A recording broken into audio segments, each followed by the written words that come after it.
The United Way of Burlington actually started in 1924 as the Burlington Community Chest, and it was an unofficial group of people that came together. A lot of those people, you might recognize some of their last names. They were Crapos, Phelps, Dankworts, so some big historic names in the community, but those people of the community came together and formed the Burlington Community Chest. During that time was right after the war, and so veterans were coming back, people were starting to get back into the workforce, and it was kind of almost like a nonprofit boom happened. So all of these nonprofits were sprouting up. You had the Salvation Army coming to America. They were actually founded in England, so we had the American roots coming.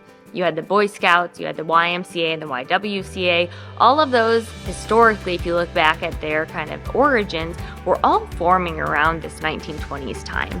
And so with all of these new nonprofits coming around, asking for donations and asking people to give money, it was really overwhelming for people in the community to not know, who should I give my money to? How much should I give to each organization? Who is more worthy than the other? And those were some hard questions because I don't necessarily think any organization was more or less worthy. But when you're asking from 10 organizations to give money, that can be overwhelming, especially during that time with the economy. And so a group of individuals came together and they said, hey, why don't we have a group where everyone can donate their money to one pot?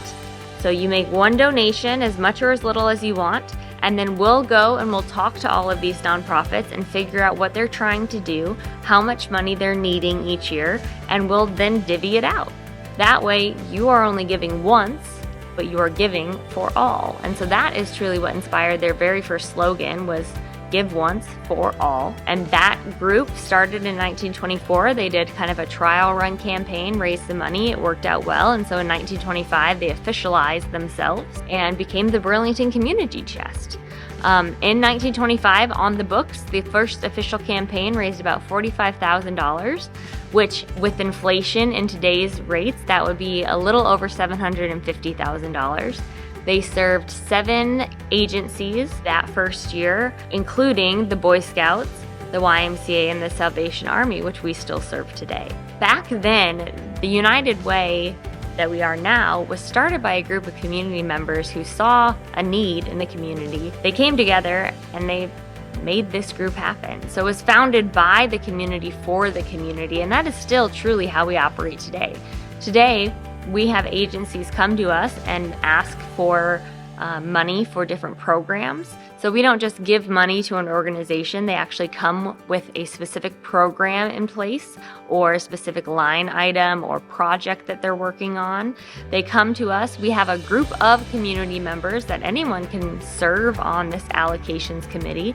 They talk to the agencies, listen to the agencies, figure out how much money that agency should be given. They make a recommendation to the board, and then for logistic purposes, the board approves it, and that it does go through a board process, but it's still the community. They're the first people kind of making that recommendation.